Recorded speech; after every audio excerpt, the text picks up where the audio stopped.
नमस्कार, मैं हूं सचिन श्रीवास्तव और आप मेरे साथ देखेंगे आजमगढ़ और पूर्वांचल से जुड़ी खास खबरें। अगर हमारी खबर आपको अच्छी लगे तो हमारे फेसबुक पेज एबीसी चैनल को फॉलो करें और यूट्यूब चैनल को सब्सक्राइब करें। खबर के प्रायोजक हैं Ginni apparel, complete family shop for apparel shopping, Civil Lines Azamgarh, नए कलेक्शन की भरपूर रेंज उपलब्ध, Sarvodaya public school, Harbanshpur Azamgarh, affiliated to CBSA New Delhi. Admission open classes nursery to class 9 and 11. और लाइफस्टाइल फर्नीचर बेलनाडी आजमगढ़।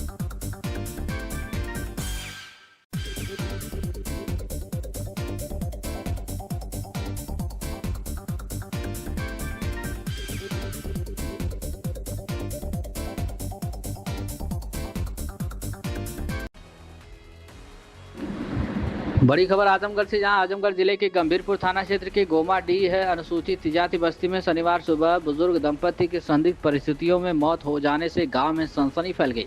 दोनों का शव उनके कमरे में मिलने के बाद परिजनों में कोहराम मच गया। सूचना पर पहुंची पुलिस ने शवों को कब्जे में लेकर पोस्टमार्टम के लिए भेज दिया और मामले की जाँच शुरू कर दी। जानकारी के मुताबिक श्यामलाल उम्र 80 वर्ष के 4 पुत्र और 1 पुत्री हैं।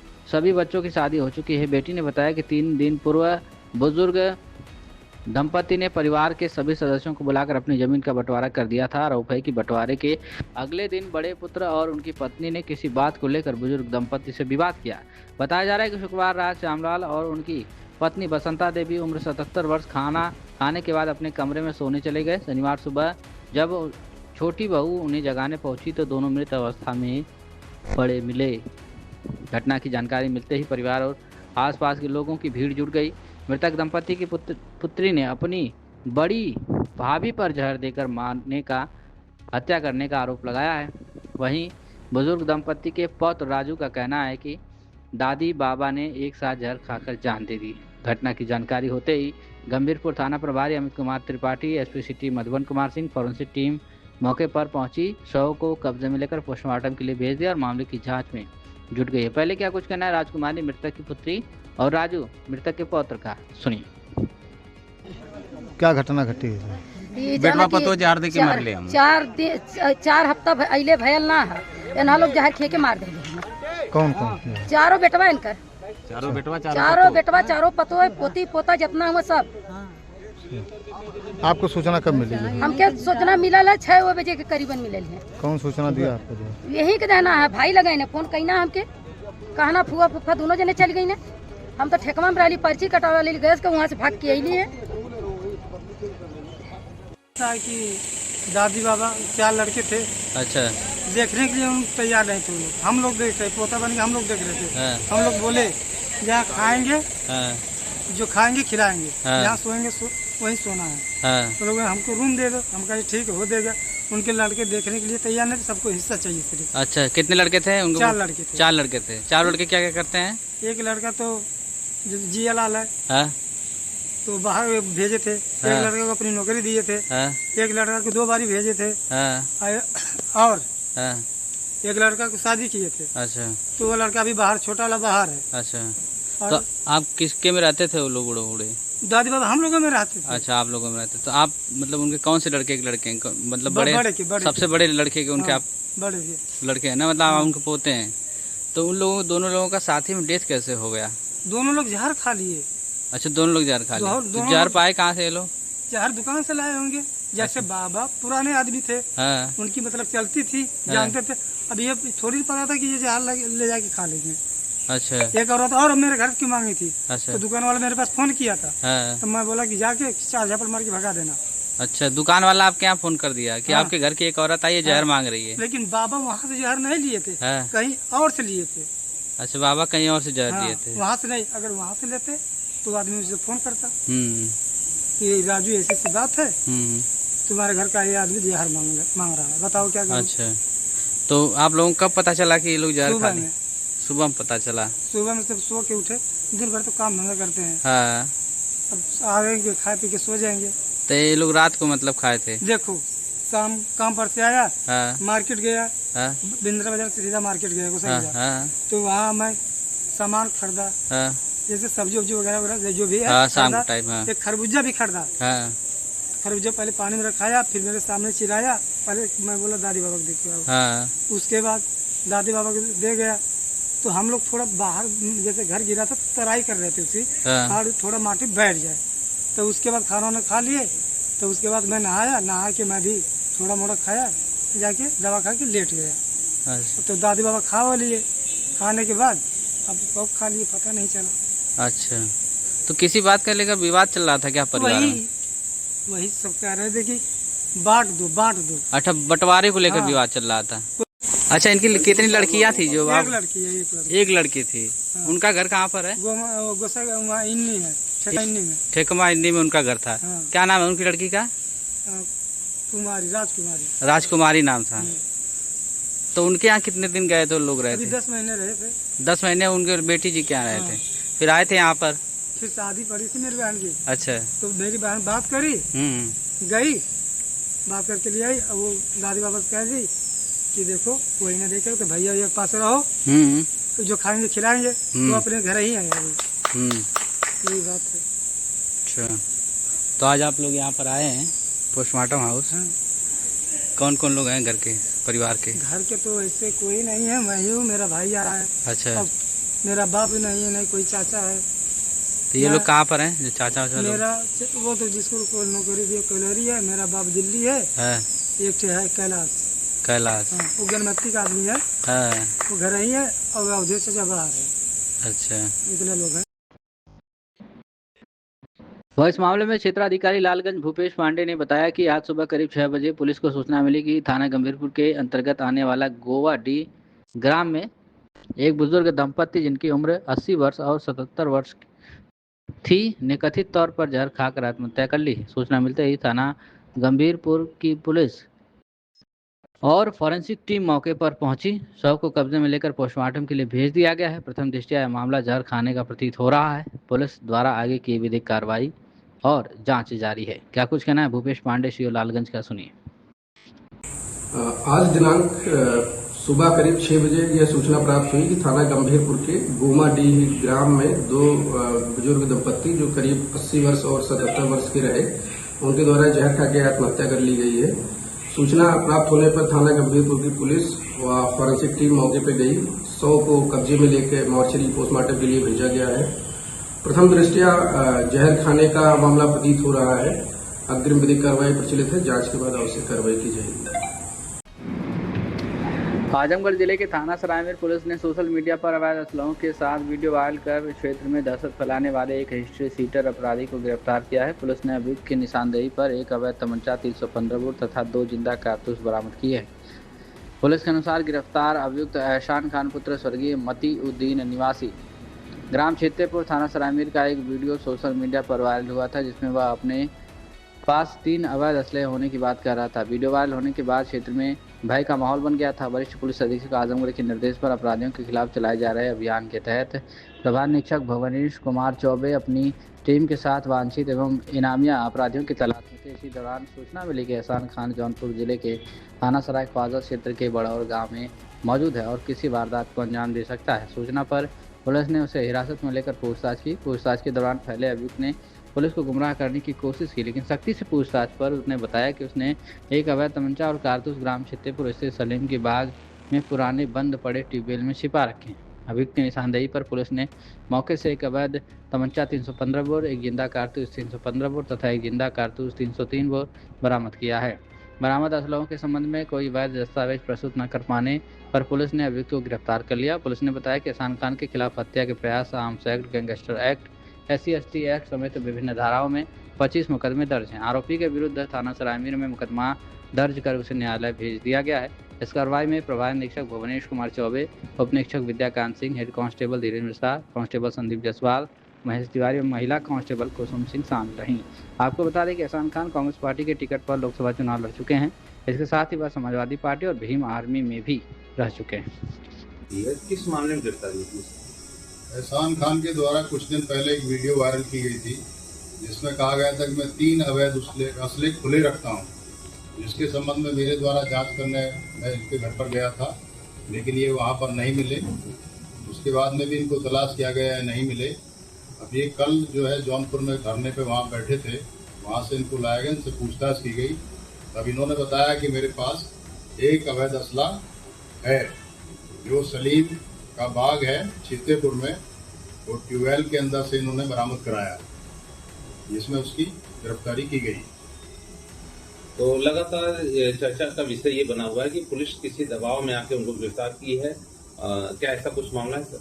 नहीं, ऐसा किसी का कोई दबाव नहीं है, लेकिन इनके द्वारा खुद वीडियो वायरल की गई थी, जिसके संबंध में पूछताछ के लिए लाया गया था कि मेरे पास 3 अवैध असले खुले हैं और खुले रखता हूँ। अब तक एहसान खान के ऊपर कितने मुकदमे हुए? उसके खिलाफ 24 मुकदमे पहले हैं और एक मुकदमा अब ये हो गया है, 25 मुकदमे अब तक उसके विरुद्ध हो चुके हैं।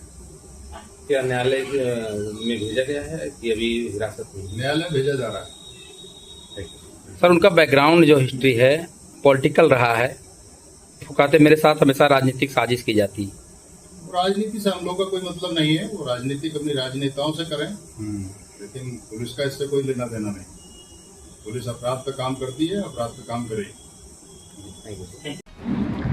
आजमगढ़ जनपद के बिलरियागंज थाना क्षेत्र के अंतर्गत पटवद कौतुक अनुसूचित जाति बस्ती के राकेश कुमार ने बताया कि शुक्रवार की शाम हमारे परिवार में ही शादी समारोह में उस समय अफरा तफरी और तनाव का केंद्र बन गया जब जयमाल और अन्य रस्मों के बीच अचानक एक युवती पुलिस के साथ पहुंच गई और दूल्हे पर पहले से प्रेम संबंध होने का दावा करते हुए शादी रुकवा दी। देखते ही देखते मामला इतना बढ़ गया कि मौके पर हंगामा, पथराव और भगदड़ जैसी स्थिति बन गई। जानकारी के अनुसार पटवद कौतुक अनुसूचित बस्ती निवासी गद्दूर पुत्र स्वर्गीय शिव की पुत्री की शादी गढ़वल गांव थाना मुबारकपुर निवासी ब्रजेश कुमार पुत्र गुदरी के साथ तय थी। शुक्रवार की शाम बारात पूरे धूमधाम से लड़की पक्ष के दरवाजे पर पहुंची। द्वार पूजा सहित शादी की कई रस्में संपन्न हो रही थी और परिवार खुशी के माहौल में विवाह कार्यक्रम में जुटा हुआ था। इसी दौरान थाना रौनापार क्षेत्र के बगही गांव की एक युवती डायल 112 पुलिस के साथ मौके पर पहुंच गई। युवती ने दावा किया कि उसका दूल्हे ब्रजेश के साथ लंबे समय से प्रेम संबंध था और शादी उसी दिन से होनी चाहिए। युवती के इस दावे के बाद दोनों पक्षों में कहा-सुनी शुरू हो गई और देखते ही देखते माहौल तनावपूर्ण हो उठा। ग्रामीणों के अनुसार विवाद बढ़ने पर कुछ बारातियों ने डायल 112 पुलिस और युवती पर ईंट पत्थरों से हमला कर दिया। स्थिति बिगड़ती देख पुलिस किसी तरह युवती को लेकर मौके से निकल गई और तत्काल घटना की सूचना बिलरियागंज थाने को दी गई। सूचना मिलते ही बिलरियागंज थाने की पुलिस फोर्स मौके पर पहुंची, लेकिन तब तक दूल्हा पक्ष मौके से फरार हो चुका था। बताया जा रहा है कि दूल्हा और दुल्हन को लेकर बाराती वहां से निकल गए। पुलिस ने मौके से 4 लोगों को हिरासत में लेकर थाने भेज दिया और मामले की जाँच शुरू कर दी है। घटना के बाद लड़की पक्ष पूरी तरह टूट गया। परिवार का कहना है कि लगभग 1.5 वर्ष पहले ही दोनों की शादी तय हो चुकी थी और दोनों ने कोर्ट मैरिज भी कर ली थी। दूल्हा विदेश में रहता था और छुट्टी लेकर घर आया था। दोनों परिवारों की सहमति से 22 मई तारीख 2026 की शादी के लिए पहले से निर्धारित थी। लड़की पक्ष का आरोप है कि 3 दिन पहले भी वही युवती उनके घर आई थी और शादी रुकवाने की धमकी देकर गई थी। इसी बात की जानकारी लड़के पक्ष को भी दी गई थी, लेकिन उन्होंने आश्वासन दिया था कि कोई समस्या नहीं होगी। शादी में वे अचानक विवाद के कारण लड़की पक्ष का खाना पीना, सजावट और अन्य व्यवस्थाओं में भारी नुकसान हुआ। खुशी का माहौल कुछ ही मिनटों में मातम और तनाव में बदल गया। घटना के सदमे से लड़की पक्ष की एक महिला और एक युवती की तबीयत भी बिगड़ गई, जिन्हें उपचार के लिए डॉक्टर के यहाँ ले जाया गया।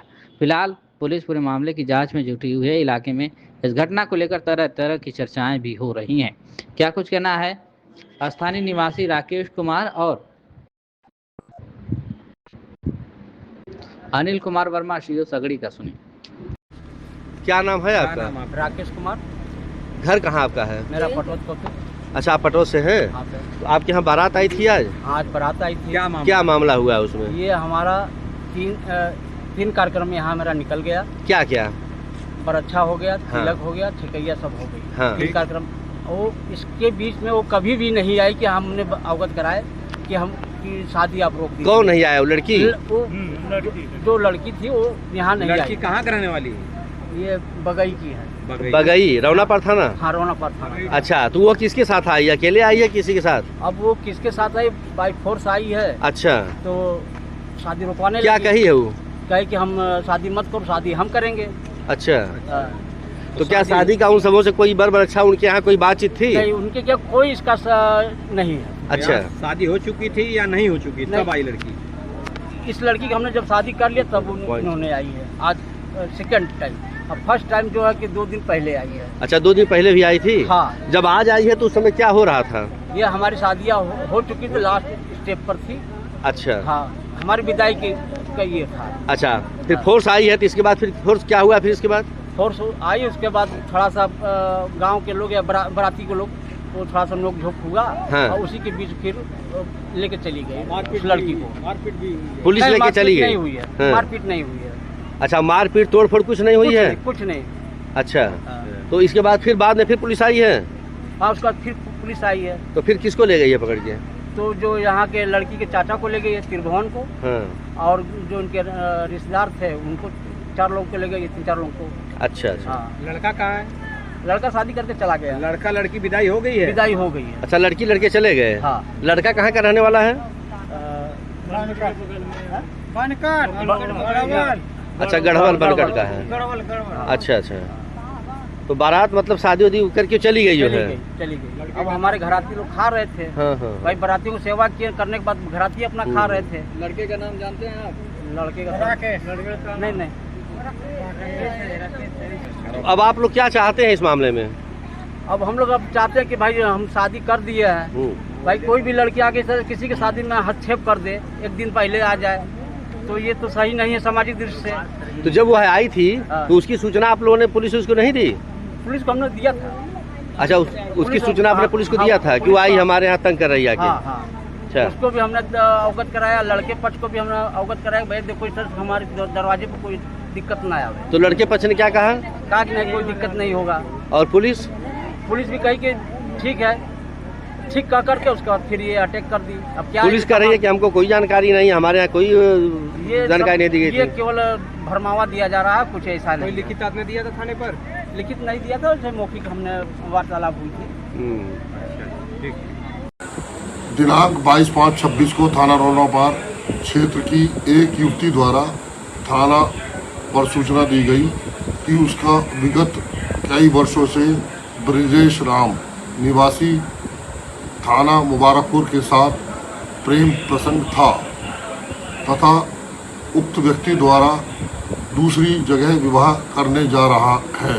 सूचना प्राप्त होते ही थाना रोनापार पुलिस द्वारा तत्काल ग्राम पटवल थाना बिलरियागंज पहुंची, लेकिन तब तक विवाह संपन्न हो चुका था। मौके पर दोनों पक्षों में कहासुनी एवं विवाद की स्थिति उत्पन्न हुई, जिसे पुलिस द्वारा तत्काल नियंत्रित कर लिया गया। पूछताछ हेतु 5 व्यक्तियों को हिरासत में लिया गया है। प्रकरण में आवश्यक वैधानिक कार्रवाई की जा रही है तथा क्षेत्र में कानून व्यवस्था सामान्य है। खबर आजमगढ़ से है, जहां श्री बिहारी जी मंदिर में गूंज रही भागवत ज्ञान कथा। श्रद्धालुओं को मिल रहा है शांति का संदेश। मृत्यु के भय से मुक्ति देती है भागवत कथा। बता दें कि मन की शांति, आत्मिक सुकून और कलयुग के बंधनों से मुक्ति का मार्ग प्रशस्त करने के लिए श्री बिहारी जी मंदिर में भव्य भागवत कथा ज्ञान गंगा 17 मई से शुरू हुआ। यह आध्यात्मिक अनुष्ठान आगामी 30 मई तक अनवरत जारी रहेगा, जिसके बाद 31 मई को विशाल भंडारे के साथ इसका समापन होगा। कथा के मुख्य संदेश पर प्रकाश डालते हुए कथावाचक गणेश जी उपाध्याय ने बताया कि कलयुग के इस दौर में जो भी श्रद्धालु सच्चे मन से भगवान की लीलाओं और प्रवचनों का श्रवण करता है, उसे न केवल मानसिक शांति और चैन मिलता है, बल्कि वह मृत्यु के भय से भी मुक्त हो जाता है। उन्होंने सनातन व्यवस्था की महिमा बताते हुए कहा कि पुरुषोत्तम मास और कलयुग में कथा प्रवचन या भगवान श्री कृष्ण की लीलाओं को सुनने के लिए जीवन जीने की एक नई राह मिलती है। यह आयोजन हमें संदेश देता है कि जीवन जीजिए, मृत्यु से मत डरिए। विभिन्न रूपों में जीवंत होगी प्रभु की लीलाएं। इस 14 दिवसीय धार्मिक अनुष्ठान में भगवान श्री कृष्ण के जीवन से जुड़े विभिन्न प्रसंगों को बेहद मार्मिक और जीवंत रूप में श्रद्धालुओं के सामने प्रस्तुत किया जा रहा है। कथा के दौरान माखन चोर लीला, नटखट बाल लीला और सुदामा चरित्र जैसी प्रसिद्ध कथाओं के माध्यम से मानव संस्कृति और भक्ति के महत्व को समझाया जाएगा। पहले कथा का यह प्रवचन सुनिए। जो सुख लव सत बोले स्वर्ग और मोक्ष का भी जो सुख है उसको भी यदि तराजू पर रख दिया जाए एक पलड़े में और एक पलड़े में सत्संग का प्रतिफल रख दिया जाए तो वो स्वर्ग और मोक्ष की गुरुता भी सत्संग की गुरुता को कम नहीं कर सकती है। इसीलिए कहा गया है कि एक घड़ी, बोलिए हमारे साथ, आधी घड़ी और आधी में बोली आध तुलसी संगत साधु की हरे कोट अपराध। जीवन में कोई संत महापुरुष मिल जाए फिर तो भगवान को बारंबार नतमस्तक होना चाहिए। प्रभु आपकी कृपा के बिना ये सब कुछ होना संभव नहीं था। एक जगह कहा गया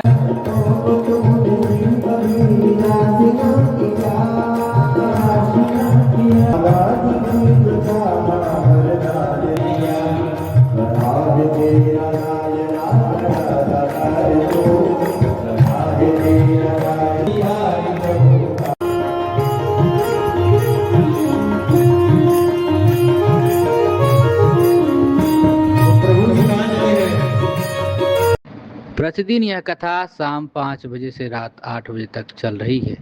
आयोजकों ने सभी जनपदवासियों श्रद्धालुओं से भावपूर्ण अपील की है कि वे गर्मी से बचाव के उपायों के साथ अधिक से अधिक संख्या में मंदिर परिसर पहुंचकर प्रभु की इस पावन अमृत वर्षा का आनंद उठाएं और अपने जीवन में शांति व कल्याण का मार्ग प्रशस्त करें। कार्यक्रम के संयोजक संत प्रसाद अग्रवाल, प्रभुनाथ अग्रवाल, गौरीशंकर अग्रवाल और सुमित कुमार अग्रवाल हैं। मैं सुमित कुमार अग्रवाल श्री बिहारी जी मंदिर के प्रांगण से आप सभी लोगों का हार्दिक अभिनंदन करता हूं। ये बिहारी जी के मंदिर में 15 दिवसीय कथा का आयोजन, श्रीमद् भागवत कथा का आयोजन किया गया है। इसके माध्यम से ये संदेश दिया जाना चाहते हैं, हम लोग ये संदेश देना चाहते हैं कि पुरुषोत्तम मास में अधिक से अधिक पूजा पाठ और भगवान का नाम लेने से आदमी का तृप्ति होती है। आदमी को जितने भी कष्ट होते हैं वो दूर होते हैं। अच्छा, ये अक्सर 7 दिवसीय करते हैं और 14 दिवसीय करने का उद्देश्य क्या होता है? 14 दिवसीय करने का उद्देश्य यही है कि यहाँ पर ज़्यादा से ज़्यादा लोग आवें और ज़्यादा दिनों तक कथा का श्रवण करें। 7 दिनों में कथा बहुत ही संकुचित कर दी जाती है, उसमें कई भाग भगवान के सुनाए ही नहीं जाते हैं और जितना लंबी कथा होगी उतना ज़्यादा विस्तार से बताया जाएगा लोगों को। हर प्रसंग सामने आ जाता है उससे। कथा 14 दिनों के बाद इसकी पूर्णाहुति कब है? हाँ, इसकी पूर्णाहुति 31 मई को होगी। तो इन बीच में किन उत्सवों का आयोजन किया गया है? इसमें सुखदेव जी के द्वारा राजा परीक्षित जी को कथा सुनाई गई थी, उसका चित्रण हुआ है। शिव पार्वती का विवाह आज हुआ है। कल ध्रुव जी का प्रसंग आएगा जिसमें भगवान नारायण आकर के ध्रुव जी को अपना साक्षात दर्शन देंगे और ध्रुव जी के पिताजी को बताएंगे कि क्या कहाँ कहाँ भगवान हैं। नरसिंह और प्रहलाद जी का इसके बाद आएगा। श्री राम जी की जन्म का उत्सव मनाया जाएगा। इस तरह से मतलब इस तरीके से अलग अलग प्रसंग 14 दिन चलेंगे। क्या समाज से अपील करना चाहिए? समाज को हम यही कहेंगे, जब कोई भी परेशानी दिक्कत आवे तो भागवत कथा को सुने समझें, जिससे उनके सारे के सारे दिक्कत परेशानी दूर हो जाएंगे। उसी में सब समाहित है। इस कथा में शामिल होने के लिए क्या कहेंगे? इस कथा में आप शाम को 5 बजे आइए और 8 साढ़े 8 बजे तक कथा चलती है। प्रसाद लेकर के जाइए। अगर किसी वजह से आप नहीं आ पाते हैं तो YouTube चैनल पे श्री गणेश जी महाराज की कथा बोल करके आप सुन सकते हैं। खबर आजमगढ़ से, जहां बीमारी के समय आर्थिक संकट से बचने के लिए लोग हेल्थ इंश्योरेंस को सुरक्षित विकल्प मान रहे हैं, लेकिन कई बार बीमा कंपनियां की मनमानी मरीजों और उनके परिवारों के लिए बड़ी परेशानी बन जाती है। ऐसा एक मामला आजमगढ़ में सामने आया है, जहां इलाज के लिए अब पहले अप्रूवल देने के बाद बीमा कंपनी ने पुरानी बीमारी का हवाला देते हुए भुगतान करने से इनकार कर दिया। मामले में उपभोक्ता फोरम ने पीड़ित मरीज के पक्ष में फैसला सुनाते हुए बीमा कंपनी को 4,77,009 रुपये 9% ब्याज सहित भुगतान करने का आदेश दिया है। जानकारी के अनुसार आजमगढ़ शहर के सिधारी निवासी अनुपमा तिवारी पत्नी अमित तिवारी ने वर्ष 2017 में हेल्थ इंश्योरेंस पॉलिसी कराई थी। बाद में यह पॉलिसी नुवा भूपा इंश्योरेंस कंपनी में शिफ्ट हो गई। वर्ष 2021 में तबीयत खराब होने पर अनुपमा को लखनऊ स्थित मेदांता हॉस्पिटल में भर्ती कराया गया। इलाज के लिए कैशलेस सुविधा हेतु बीमा कंपनियों से अनुमति मांगी गई थी, जिस पर कंपनी ने प्रारंभिक अप्रूवल दे दिया। इलाज पूरा होने के बाद जब डिस्चार्ज की प्रक्रिया शुरू हुई तो बीमा कंपनी ने अचानक अपना अप्रूवल वापस लेते हुए अस्पताल प्रशासन को मरीज से पूरा भुगतान लेने के लिए निर्देश दे दिया। कंपनी ने मरीज को पुरानी बीमारी होने का हवाला देकर क्लेम देने से इनकार कर दिया। अचानक आए इस फैसले से मरीज और परिजन मुश्किल में पड़ गए। किसी तरह धन की व्यवस्था कर अस्पताल का भुगतान किया गया, तब जाकर मरीज को डिस्चार्ज मिल सका। बीमा कंपनी के इस रवैये से नाराज लोग होकर पीड़ित पक्ष ने उपभोक्ता फोरम आजमगढ़ में वाद दाखिल किया। मामले की सुनवाई के दौरान उपभोक्ता फोरम ने उपलब्ध साक्ष्यों और परिस्थितियों का परीक्षण किया। अपने फैसले में फोरम ने कहा कि बीमा कंपनी केवल पुरानी बीमारी का हवाला देकर इलाज का भुगतान रोक नहीं सकती। यदि कंपनी ने बीमा जारी किया है तो यह उसकी जिम्मेदारी थी कि पॉलिसी जारी करने से पहले स्वास्थ्य परीक्षण कराती। फोरम ने माना कि इलाज के दौरान क्लेम खारिज करना उपभोक्ता के साथ अनुचित व्यवहार है। इस आधार पर फोरम ने बीमा कंपनी को निर्देश दिया कि वह वादी को 4,77,000 रुपये की राशि 9% ब्याज सहित भुगतान करे। क्या कुछ कहना है मयंक तिवारी, पीड़ित मरीज अनुपमा के अधिवक्ता का सुनिए। एक इंश्योरेंस का मामला आपके पास आया है, क्या है उसमें, क्या कार्रवाई हुई? मेरे पास एक परिवाद दाखिल करने के लिए जिला उपभोक्ता आयोग के समक्ष आया था। उसमें परिवादिनी अनुपमा तिवारी ने अपने पति और अपने बेटे का 10 लाख रुपए का इंश्योरेंस 2017 में कराया था। बाद में वो पॉलिसी पोर्ट करके नीवा भूपा इंश्योरेंस कंपनी में 2021 में आ गई थी। दुर्भाग्य से 2021 में जो परिवादिनी अनुपमा तिवारी थी, उनकी तबीयत खराब हुई और उनको मेदांता अस्पताल लखनऊ में भर्ती कराया गया। वहाँ इलाज के दौरान कैशलेस व्यवस्था के लिए जो इंश्योरेंस उनका था, उसका कार्ड दिया गया अस्पताल को। अस्पताल ने इंश्योरेंस कंपनी से संपर्क किया। इंश्योरेंस कंपनी ने कैशलेस इलाज के लिए अनुमोदन कर दिया कि आप इलाज करें। उसके आधार पर पहले 1,13,000 रुपये का अप्रूवल आया। दोबारा इलाज के ही दौरान 1,20,000 का अप्रूवल इंश्योरेंस कंपनी ने दिया। फिर 70,000 रुपये का अप्रूवल दिया। इलाज पूरा हो गया। जब डिस्चार्ज होने का समय आया, जब अस्पताल ने मरीज को डिस्चार्ज करने की बात कही, तो जो फाइनल बिल भेजा गया इंश्योरेंस कंपनी को, इंश्योरेंस कंपनी ने जो अप्रूवल दिया था उसको भी रिजेक्ट कर दिया और कहा कि पहले ये कैश जमा कर दें और मैं बाद में इंश्योरेंस कंपनी उसको रिम्बर्स करेगी जब ये बिल देंगी हमको। किसी भी तरह से परिवादिनी व उसके परिवार ने 4,77,000 रुपये का बिल हुआ था, उसको जमा किया अपने पास से और बाद में रिम्बर्समेंट के लिए पूरे आवश्यक कागजात प्रस्तुत किए गए इंश्योरेंस कंपनी के समक्ष। लेकिन इंश्योरेंस कंपनी ने गलत आधार पर कि मरीज को पुरानी बीमारी थी और इंश्योरेंस कराते समय उन्होंने बीमारी नहीं बताई, इस कारण से रिजेक्ट कर दिया उनका पूरा क्लेम। उसी से क्षुब्ध होकर के माननीय जिला उपभोक्ता आयोग आजमगढ़ के समक्ष एक परिवार संख्या 153 सन 2023 अनुपमा तिवारी बनाम नीवा भूपा कंपनी प्रस्तुत किया गया, जिसमें माननीय आयोग द्वारा इंश्योरेंस कंपनी को नोटिस भेजी गई। लेकिन नोटिस प्राप्त होने के बावजूद इंश्योरेंस कंपनी की तरफ से न्यायालय के समक्ष कोई उपस्थित नहीं हुआ।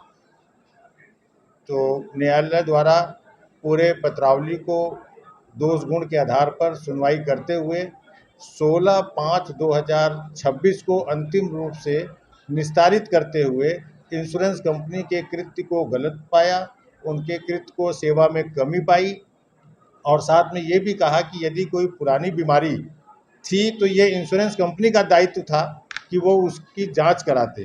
तो जब उन्होंने बॉन्ड जारी कर दिया, कॉन्ट्रैक्ट पूरा हो गया, तो उनको इंश्योरेंस की पूरी जो भी मेडिकल में इनका खर्चा आया था वो देना होगा। और उन्होंने आयोग द्वारा जो है 4,77,000 रुपये 9% इंटरेस्ट के साथ जिस दिन से परिवाद दाखिल हुआ था, परिवाद 2023 में दाखिल हुआ था, तो 9% इंटरेस्ट के साथ देने का आदेश किया। साथ में 20,000 रुपये शारीरिक व मानसिक क्षतिपूर्ति के लिए और 10,000 रुपये वाद व्यय का आदेश किया है। और ये जो रकम है उसको 45 दिन के अंदर इंश्योरेंस कंपनी को आयोग में जमा करने का आदेश पारित किया है। इंश्योरेंस कंपनी के अधिवक्ता मुझसे संपर्क में हैं, उन्होंने कहा कि भैया हमको कॉपी दिला दीजिए, तो मैं इंश्योरेंस कंपनी को भेज करके आपके पेमेंट का व्यवस्था कराता हूँ, पेमेंट करवाता हूँ। आजमगढ़ शहर के पुरानी सब्जी मंडी इलाके में कभी ज्ञान और संस्कृति का केंद्र रही श्री अग्रसेन पुस्तकालय आज अपनी बदहाली पर आंसू बहा रही है। एक समय था जब यहाँ लोग सरस्वती पूजा करते थे, किताबों के बीच बैठकर ज्ञान अर्जित करते थे और सामाजिक सांस्कृतिक गतिविधियों का आयोजन होता था। लेकिन वर्षों की अनदेखी और उपेक्षा के कारण यह ऐतिहासिक पुस्तकालय अब खंडहर में तब्दील हो चुका है। स्थिति यह हो गई है कि पुस्तकालय भवन की दीवारों और आसपास के क्षेत्र का इस्तेमाल खुले आम शौचालय के रूप में होने लगा। घनी आबादी और व्यस्त बाजार के बीच इस स्थल पर दिन भर लोग खुले में शौच करते दिखाई देते हैं। स्थानीय लोगों का कहना है कि आसपास के दुकानदारों, ग्राहकों और राहगीरों के लिए नगरपालिका की ओर से कोई सार्वजनिक शौचालय या मूत्रालय की व्यवस्था नहीं की गई है, जिसके चलते लोग मजबूरी में इस स्थान पर उपयोग करते हैं। वहीं कुछ लोग आदतन भी यहाँ गंदगी फैलाते हैं। स्थानीय नागरिकों के अनुसार यहाँ नियमित सफाई व्यवस्था भी नहीं है, जिससे पूरे इलाके में दुर्गंध और अस्वस्थ वातावरण बना रहता है। लोगों ने संक्रामक बीमारियों के फैलने की आशंका भी जताई है। बताया जा रहा है कि इस पुस्तकालय का संचालन अग्रवाल समाज द्वारा किया जाता था, लेकिन संगठन की अनदेखी के चलते इसकी स्थिति लगातार खराब होती चली गई। हालांकि अब पुस्तकालय के पुनरुद्धार को लेकर समाज के लोगों ने नई पहल शुरू कर दी है। हाल ही में अग्रवाल समाज की नई कार्यकारिणी का गठन हुआ है। इसके बाद आयोजित बैठक में श्री अग्रसेन पुस्तकालय के पुनरुद्धार को लेकर सामूहिक प्रयास करने का निर्णय लिया गया। इसी क्रम में शनिवार सुबह अग्रवाल समाज के कई प्रमुख लोग पुस्तकालय भवन पहुंचे और स्थल का निरीक्षण किया। निरीक्षण के दौरान अतुल अग्रवाल, सुधीर कुमार अग्रवाल, सुनील अग्रवाल, मनीष रतन अग्रवाल, अशोक अग्रवाल सहित समाज के कई वरिष्ठ लोग भी मौजूद रहे। सभी ने पुस्तकालय के पुनर्निर्माण कार्य को जल्द शुरू करने की बात कही। समाज के पदाधिकारियों ने बताया कि यहाँ आधुनिक सुविधाओं से युक्त एक नई डिजिटल लाइब्रेरी बनाई जाएगी, जिससे पुराने पुस्तकालय की ऐतिहासिक पहचान को भी महत्व संरक्षित रखा जाएगा। उन्होंने भरोसा दिलाया कि इस बार किसी प्रकार की लापरवाही नहीं बरती जाएगी और यह स्थान फिर से ज्ञान एवं सामाजिक जागरूकता का केंद्र बनेगा। आज जैसे यहाँ पे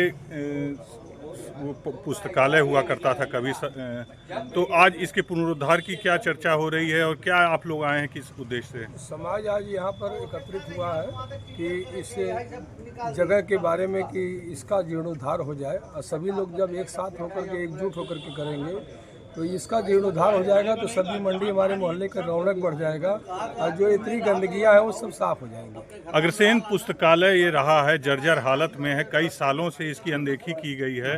लगातार लोग आके यहाँ पे बहुत असामाजिक तत्व भी जुटते हैं और कभी रात में कोई देखने वाला नहीं है, तो इसके लिए भी ये बहुत जरूरी है। क्या कहेंगे कि कब से ये शुरू हो जाएगा? किसी भी चीज का कोई देख रेख करने वाला नहीं होता है, तो ऐसे ही होती है। जब समाज हमारा जाग जाएगा तो अपने आप वो हट जाएंगे यहाँ से। तो कब से शुभारंभ की उम्मीद है? ये अब हमारी कमेटी बात कर लेगी, उसके बाद उसका कार्य प्रारंभ हो जाएगा। महीना है, हो जाएगा। पुरुषोत्तम माह में इसको जो है इसका काम शुरू हो जाएगा। सभी लोग का सहयोग होगा तो कल से ही काम चालू। वाह भाई राजा, कल से ही चालू। अपना नाम बताइए। मेरा नाम सुनील कुमार अग्रवाल। और ये संस्था हमारी बहुत पुरानी है, लेकिन विगत कुछ वर्षों से यहाँ पे कार्य नहीं हो रहा था। अब इसका हम लोग ये श्री अग्रसेन पुस्तकालय के नाम से इसको जानते हैं और इसको पुनः प्रारंभ करके, और इसका हम लोगों का विचार है कि अब डिजिटल का ज़माना आ गया, तो डिजिटल पुस्तकालय का प्रारंभ करें। उसके क्रम में ये पहला कदम है कि पहले यहाँ साफ सफाई करा करके भवन को पुनर्जीवित करें ताकि यहाँ पे सारा कार्य कराया जा सके। तो इसमें प्रशासन से भी या नगर पालिका से भी कुछ इस तरह से कुछ सहयोग? हाँ, अगर नगर पालिका से हमको इसमें मदद मिल जाए तो बहुत अच्छा होगा। साफ सफाई में होगा।